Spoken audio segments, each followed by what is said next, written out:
Hello friends, एक बार फिर से स्वागत है हमारे इस यूट्यूब चैनल नवीन अकाडमी BSCB में। तो फ्रेंड्स, आज हम लोग करेंगे नागरिक शास्त्र का तीसरा नंबर चैप्टर का नाम है लोकतंत्र में प्रतिस्पर्धा एवं संघर्ष। इसका हम लोग लघु उत्तरीय प्रश्न उत्तर को करेंगे। पिछले दो वीडियो में हम लोग पहला भाग और दूसरा भाग अर्थात पहला चैप्टर दूसरा चैप्टर का प्रश्न उत्तर को कर चुके हैं। तो आज हम लोग तीसरा चैप्टर का प्रश्न उत्तर करेंगे जो एग्जाम की दृष्टिकोण से बहुत ज़्यादा इम्पोर्टेंट है। हर बार पूछे जाने वाले ये प्रश्न हैं, इस बार 100 में 100 आप लोग ठोक डालिए। तो चलिए पहला नंबर क्वेश्चन पे हम लोग चलते हैं। देखिए, पहला नंबर क्वेश्चन कह रहा है राजनीतिक दल की परिभाषा दे। सामान्य तथा राजनीतिक दल का आशय ऐसे व्यक्तियों के किसी भी समूह से है जो एक समान उद्देश्य की प्राप्ति के लिए कार्य करता है। यदि उत्तर का उद्देश्य राजनीतिक कार्यकलापों से संबंधित होता है तो उसे हम राजनीतिक दल कहते हैं। किसी भी राजनीतिक दल में व्यक्ति एक समान उद्देश्य की प्राप्ति के लिए एकजुट होते हैं, जैसे मतदान करना, चुनाव लड़ना, नीतियां एवं कार्यक्रम तय करना इत्यादि। क्लियर है? पहला नंबर क्वेश्चन का आंसर हो चुका है। तो चलिए हम लोग दूसरा नंबर पे चलते हैं। दूसरा नंबर देखिए फ्रेंड्स, क्या कह रहा है क्वेश्चन, राजनीतिक दलों को प्रभावशील बनाने के दो सुझाव दें। राजनीतिक दलों को प्रभावशील बनाने के लिए निम्नलिखित उपाय अर्थात दो सुझाव निम्नलिखित हैं। पॉइंट नंबर 1 में देखिए क्या कह रहा है, दल बदल को रोकना। विधायकों और सांसदों को दल बदल करने से रोकने के लिए संविधान में संशोधन किया गया है। ऐसी निर्वाचित प्रतिनिधियों के स्क्रीनशॉट आप लोग लेते रहिएगा। प्रतिनिधियों के पैसे के लोभ व सत्ता में रहने के लिए किया गया। नए कानून के अनुसार अपना दल बदलने वाले विधायक या सांसदों को अपनी सीट भी गंवानी पड़ेगी। इस कानून से दल बदल में कमी आई। पार्टी का नेता जो भी फैसला करता है विधायक या सांसद को उसे मानना ही पड़ता है। ये पहला नंबर पॉइंट था, स्क्रीनशॉट लीजिएगा आप लोग। देखिए इसमें और है, डबल बार हो गया है, कोई बात नहीं। चलिए दूसरा नंबर देखिए यहाँ पे क्या है। दूसरा नंबर पॉइंट है शपथ पत्र। चुनाव आयोग ने पैसे और अपराधियों का प्रभाव कम करने के लिए एक आदेश जारी किया है। इस आदेश के द्वारा चुनाव लड़ने वाले हर उम्मीदवार को अपनी संपत्ति का और अपने खिलाफ चल रहे आपराधिक मामलों का ब्यौरा एक शपथ पत्र के माध्यम से देना अनिवार्य कर दिया गया है। इस व्यवस्था से लोगों को अपनी उम्मीदवार के बारे में बहुत सी पक्की सूचनाएं उपलब्ध होने लगी है, लेकिन जांच करने की कोई व्यवस्था नहीं की गई है। तो दोस्तों, हमारा YouTube चैनल का नाम है नवीन अकाडमी BSCB। तो इस चैनल को आप लोग सब्सक्राइब कर लें। आगामी एग्जाम के दृष्टिकोण से जो भी क्वेश्चन मॉडल पेपर या सेट के द्वारा होगा मैं आप लोगों को ज़रूर कराऊंगा। जो बच्चे इस चैनल पे नए हैं या अभी अभी इस चैनल पे आए हैं तो इस चैनल को सब्सक्राइब कर लें, क्योंकि इस प्रकार की क्वेश्चन अगर आप लोगों को बता रहा हूं, बस एक सब्सक्राइब तो बनता है भाई। एक सब्सक्राइब ही तो मांग रहा हूं मैं, इसके बदले में क्या मांग रहा हूं आप लोगों से। चलिए हम लोग चलते हैं अगला क्वेश्चन तीसरा नंबर पे। देखिए तीसरा नंबर क्वेश्चन क्या कह रहा है, भारत के राष्ट्रीय राजनीतिक दलों के नाम बताएं। भारत में 8 राष्ट्रीय राजनीतिक दल हैं। भारतीय राष्ट्रीय कांग्रेस, भारतीय Janata Party, Bharatiya Communist Party, Marxvadi Communist Party, Rashtravadi Congress Party एवं Bahujan Samaj Party, Trinamool Congress, National People's Party. ये आपके 8 जो हैं राष्ट्रीय राजनीतिक दल के पार्टी हैं, दल हैं। ठीक है। चलिए चौथा नंबर देखिए, प्रश्न क्या कह रहा है, क्षेत्रीय राजनीतिक दल किसे कहते हैं। राष्ट्रीय दल के अलावा वे सभी राजनीतिक दल जिनका प्रभाव सिर्फ एक राज्य अथवा क्षेत्र विशेष तक ही रहता है क्षेत्रीय दल कहलाता है। गठबंधन सरकार में ये महत्वपूर्ण भूमिका अदा करते हैं।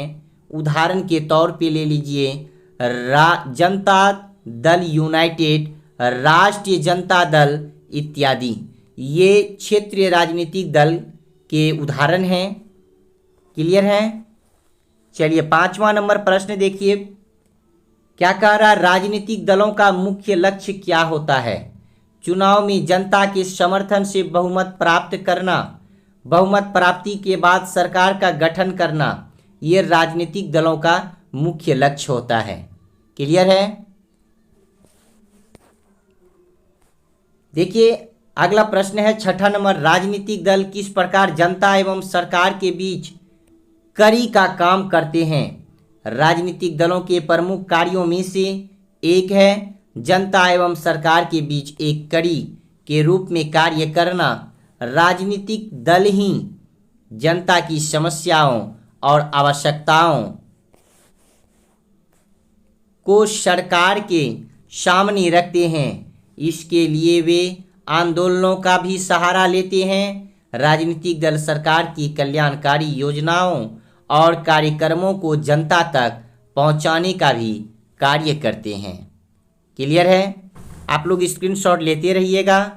देखिए आपका सातवां नंबर प्रश्न क्या कहता है, चिपको आंदोलन के मुख्य उद्देश्य क्या है। चिपको आंदोलन का मुख्य उद्देश्य स्थानीय निवासियों का जल, जंगल, जमीन जैसे प्राकृतिक संसाधनों पर नियंत्रण था। सरकार से यह मांग की गई थी कि जंगल की कटाई का कोई भी ठेका बाहरी व्यक्तियों को ना दिया जाए। ये मुख्य उद्देश्य हैं इसके। अब देखिए अगला प्रश्न है आपके, तारी विरोध आंदोलन क्यों हुआ। 1990 के दशक में आंध्र प्रदेश में तारी एवं शराब की बिक्री चरम सीमा पर थी। कब? 1990 के दशक में। इसके दुष्परिणाम से सारे लोग खास करके महिलाएं त्रस्त थी। सरकार अधिक आय प्राप्त करने के लिए या प्राप्त करने के कारण इसकी बिक्री बंद के मोक्ष पर नहीं थी, परंतु आंध्र प्रदेश का सामाजिक जीवन अस्त व्यस्त हो गया था। पुरुष तारी और शराब पीकर घर की महिलाओं पर जुल्म ढाने में लगे रहते थे। परिणाम स्वरूप महिलाओं की सक्रियता से आंध्र प्रदेश के नेल्लौर जिले में तारी विरोध आंदोलन प्रारंभ हो गया। क्लियर है। चलिए आगे हम लोग बढ़ते हैं। 9वां नंबर देखिए, क्वेश्चन क्या है, चिपको आंदोलन क्यों और कहाँ हुआ। चिपको आंदोलन 1970 के दशक में वर्तमान उत्तराखंड राज्य, कौन सा राज्य, उत्तराखंड राज्य से अर्थात प्रारंभ हुआ था। इस आंदोलन के प्रणेता सुंदरलाल बहुगुणे, आप लोगों का ऑब्जेक्टिव में बहुत बार आया है, यह नोट रखिएगा। सुंदरलाल बहुगुणे हैं। यह पर्यावरण रक्षा के लिए किया गया आंदोलन था। जंगलों में व्यवसायिक, आप लोग स्क्रीनशॉट लेते रहिएगा, जंगलों में व्यवसायिक आधार पर वृक्ष की कटाई के विरोध में यह आंदोलन किया गया। गांव वाले विशेषकर महिलाओं ने वृक्ष से चिपक कर पेड़ों की रक्षा की थी। क्लियर है। देखिए 10वां नंबर प्रश्न क्या कह रहा है, सूचना का अधिकार किसे कहते हैं। लोकतंत्र जनता द्वारा और जनता की सरकार है, अतः जनता को सरकार द्वारा जनता के लिए किए गए कार्यों और बनाई गई नीतियों को जानने का अधिकार है। इसे ही सूचना का अधिकार कहा जाता है। सॉरी, इसे ही होगा यहाँ पे, इसे ही सूचना का अधिकार कहा गया है। इसे प्राप्त करने के लिए एक आंदोलन करना पड़ा। यह आंदोलन राजस्थान के व्यावर नामक स्थान से प्रारंभ हुआ और सरकार को बाध्य होकर सूचना के अधिकार संबंधी कानून बनाना पड़ा। भारत सरकार ने भी 2005 को 12 अक्टूबर से सूचना के अधिकार संबंधी कानून बना करके जो है लागू किया था। ठीक है, देखिए 11वां नंबर प्रश्न क्या कह रहा है, सूचना के अधिकार आंदोलन के मुख्य उद्देश्य क्या थे। सूचना के अधिकार आंदोलन के मुख्य उद्देश्य निम्नलिखित थे। पॉइंट नंबर 1, सत्ता में आंशिक साझेदारी करना। पॉइंट नंबर 2, सरकारी कामकाज पर नियंत्रण रखना। और पॉइंट नंबर 3, सरकार एवं सरकारी कर्मचारियों के कार्यों का सार्वजनिक करना। ठीक है, ये सूचना के आंदोलन के जो है अधिकार, मुख्य उद्देश्य, कुछ भी बोल सकते हैं हम लोग। तो देखिए 12वां नंबर प्रश्न क्या है, भ्रूण हत्या क्या है। क्या कानून को रोकने में सफल हुआ। क्या कानून इसे जो है रोकने में सफल हुआ है। भ्रूण हत्या का तात्पर्य गर्भ में ही कन्या शिशु की गर्भपात द्वारा हत्या करना। आज की वैज्ञानिक तकनीकी द्वारा गर्भकाल के दौरान ही पता चल जाता है कि गर्भ में पल रहा शिशु कन्या है या बालक, क्योंकि अधिकांश दंपति लड़की की तुलना में लड़के को अधिक चाहते हैं। आता हो गर्भ में कन्या, यानी गर्भ में, ये आता हो नहीं लिखिएगा, गर्भ में कन्या शिशु की गर्भपात द्वारा हत्या करवा देते हैं। भारत में भ्रूण हत्या विरोध कानून अधिक सफल नहीं हो पाया क्योंकि इस कानून का कड़ाई से पालन नहीं हो रहा है। दूसरा, भ्रूण हत्या जनता की मान्यताओं या विश्वासों से संबंधित है जिसे आसानी से नहीं बदला जा सकता। भ्रूण हत्या पुरुष प्रधान सामाजिक की मानसिकता प्रतीक है। देखिए अगला क्वेश्चन है आपका 13 नंबर, सामाजिक न्याय किसे कहते हैं।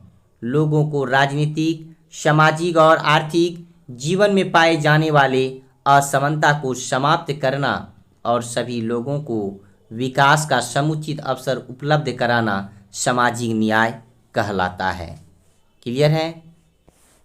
जो बच्चे इस चैनल पे नए हैं कृपया इस चैनल को सब्सक्राइब कर लें, क्योंकि आगामी एग्जाम में आप लोगों को इस चैनल के द्वारा क्वेश्चन आंसर भी बताए जाएंगे, कौन कौन आपके एग्जाम में टच होंगे बिहार बोर्ड के और कौन कौन से ऑब्जेक्टिव आपके आएंगे। तो आप लोग इस चैनल को सब्सक्राइब करना ना भूलें। चलिए देखिए, जितना ज़्यादा से ज़्यादा हो आप लोग शेयर भी कर दें, ताकि जो गरीब बच्चे हैं, जो आर्थिक स्थिति से कमज़ोर हैं, जो क्लास नहीं कर पा रहे हैं, किसी न किसी माध्यम से उसके पास भी इस वीडियो को पहुंचा दें, ताकि वह प्रश्न उत्तर की तैयारी कर सके इस चैनल के माध्यम से। देखिए भारतीय किसान यूनियन की मुख्य मांगे क्या थी। भारतीय किसान यूनियन की निम्नलिखित मुख्य मांगे थी। पॉइंट नंबर 1, गन्ने और गेहूं के सरकारी खरीद मूल्य में बढ़ोतरी करना। पॉइंट नंबर 2, कृषि संबंधित उत्पादों के अंतरराज्य आवागमन पर रोक को हटाना। पॉइंट नंबर 3, समुचित दर पर गारंटी युक्त विद्युत आपूर्ति करना। पॉइंट नंबर 4, किसानों के बकाए कर्ज को माफ करना तथा पॉइंट नंबर 5, किसानों के लिए पेंशन योजना लागू करना। क्लियर है। तो ये क्या थे, ये भारतीय किसान यूनियन के मुख्य मांगे थी। ठीक है, चलिए अगला नंबर चलते हैं, 15वां नंबर क्वेश्चन। देखिए नर्मदा बचाओ आंदोलन का मुख्य उद्देश्य क्या था। नर्मदा बचाओ आंदोलन का मुख्य उद्देश्य कृषि क्षेत्र में सुधार के लिए सरकार का ध्यान आकृष्ट करना है। ठीक है, इस आंदोलन के समर्थकों का यह कहना है कि जंगल, जल और जमीन जैसे प्राकृतिक संसाधनों पर स्थानीय समुदायों का प्रभाव नियंत्रण होना चाहिए। सरदार सरोवर परियोजना के विरोध के पीछे यह तर्क दिया गया कि वह पर्यावरण के लिए भी नुकसानदेह है। क्लियर है। ये 15वां नंबर क्वेश्चन था। तो ये 15 नंबर लास्ट थे इस चैप्टर के क्वेश्चन। आप लोगों को वीडियो कैसा लगा आप लोग ज़रूर हमें कमेंट बॉक्स में बताइएगा। अगर जो छात्र एवं छात्राएं इस चैनल पे नए हैं, कृपया इस चैनल को सब्सक्राइब कर लें, क्योंकि इस चैनल के माध्यम से आप लोगों को अच्छी अच्छी वीडियो मिलेंगे। तब तक के लिए जय हिंद, जय भारत।